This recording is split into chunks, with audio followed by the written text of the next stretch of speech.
వేల్ సమస్యతో బాధపడుతున్నారా? ఇప్పుడు లేజర్ చికిత్సతో ట్రీట్మెంట్ రేంజ్ హాస్పిటల్స్ లో శాశ్వత పరిష్కారం. ఇప్పుడే సంప్రదించండి.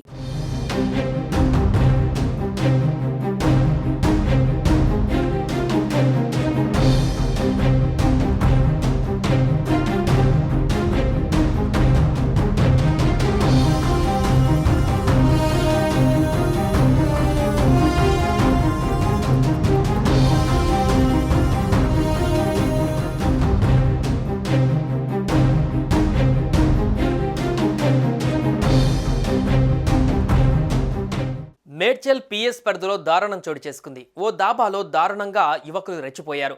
అమ్మాయి అని చూడకుండా దారుణంగా హింసించారు కొందరు యువకులు. ఆహారం ఇవ్వలేదని యువతిపై దాడికి దిగారు ఆ యువకులు. రాడ్లతో యువతి తల పగలగొట్టిన యువకులు స్పూన్లతో ఆమె శరీరంలో గుచ్చుతూ నరకం చూపించారు. ఈ కిరాతకానికి తెగబడ్డ ఆ యువకులు బండ మైలారానికి చెందిన వారుగా గుర్తించారు. నిందితులను కఠినంగా శిక్షించాలని వేడుకుంటుంది బాధితురాలు.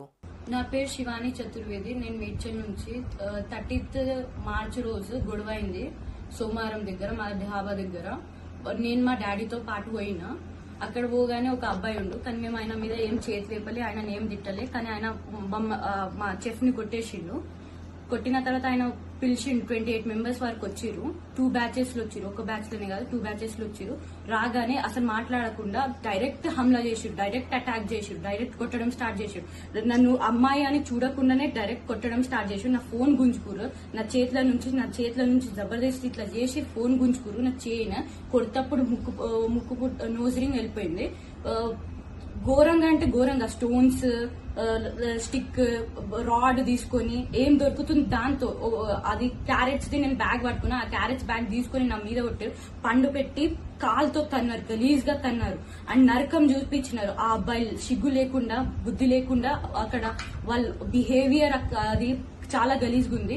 దాని తర్వాత కొట్టిన తర్వాత బెగ్గు చేసిన, అన్న ప్లీజ్ వదిలేసేయండి, నాకు రక్తం ఇట్లా కారుతుంది. కానీ వాళ్ళని బెగ్గు చేస్తే కూడా వాళ్ళు కొంచెం దయ చూపించకుండా మా కార్ కీ గుంజుకున్నారు. ఎలౌ చేస్తలే మమ్మల్ని హాస్పిటల్ రానికి. తర్వాత మేము పిఎస్ దగ్గర వచ్చినాం. 11:30కి అట్లా పిఎస్కి వచ్చే కంప్లైంట్ ఎఫ్ఐఆర్ అప్పుడు కాలేదు. ఎఫ్ఐఆర్ వాళ్ళు గవర్నమెంట్ హాస్పిటల్ ఎమ్మెల్సీ కోసం పంపించినాం. మేము 30th మార్చ్ కి పోతే 1st ఏప్రిల్ కి మాకు ఎఫ్ఐఆర్ కంప్లైంట్ లాంచ్ అయింది. దాంట్లో ఐపీసీ 118, 351 పెట్టినారు. కానీ ఇది అంటే బెయిలబుల్, వాళ్ళు బెయిల్ మీద తిరుగుతురు బయట అండ్ ఛాన్సెస్ ఉంది వాళ్ళు వచ్చి మళ్ళీ అటాక్ చేస్తారు. ఎవరు గ్యారంటీ ఏం తీసుకోలేరు. ఇప్పుడు మా ప్రాణ వాల్యూ వాళ్ళకి తెలుస్తలే అండ్ వాళ్ళకు ఆ హ్యూమన్ బీయింగ్ లైఫ్ ఎట్లుంటది అనే ఆ వాల్యూ వాళ్ళకి లేదు, దిమాగ్ లేదు. అన్ఎడ్యుకేటెడ్ పీపుల్స్ వారు. సో రిక్వెస్ట్ చేస్తున్నా మన తెలంగాణ గవర్నమెంట్, మన మేడ్చల్ పిఎస్ ని మాకు ఒక హార్డ్ సెక్షన్స్ వాళ్ళ మీద ఇంప్లిమెంట్ చేయండి.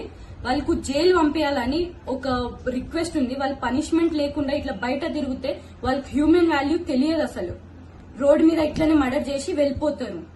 నేను చాలా సార్లు 100 మీద డయల్ చేసిన, కానీ అక్కడ నుంచి ఏం రెస్పాన్స్ లేకపోతే నా ఫోన్ నేను ఫోన్ తో వీడియో రికార్డింగ్ చేస్తే ఇప్పుడు ఒక అబ్బాయి వచ్చి నన్ను కొట్టి నా ఫోన్ గుంజుకున్నారు, చైన్ గుంజేసిరు. చాలా అంటే చాలా ఘోరంగా నన్ను కొట్టినారు. ఒక అమ్మాయి అని ఒక కాలుతో ఇక్కడ తన్నారు. నన్ను రక్తం కారిందని బాధ లేదు, కానీ కాలుతో తన్నిండని చాలా బాధ ఉంది. డిస్రెస్పెక్ట్ఫుల్. ఒక అమ్మాయిని ఇట్లాంటి సిచ్యువేషన్ లో కొట్టడం వెరీ బ్యాడ్. నేను బెగ్గు గుట్ట చేసిన వాళ్ళని ప్లీజ్ అన్న ప్లీజ్. గొడవ ఎందుకు జరిగింది?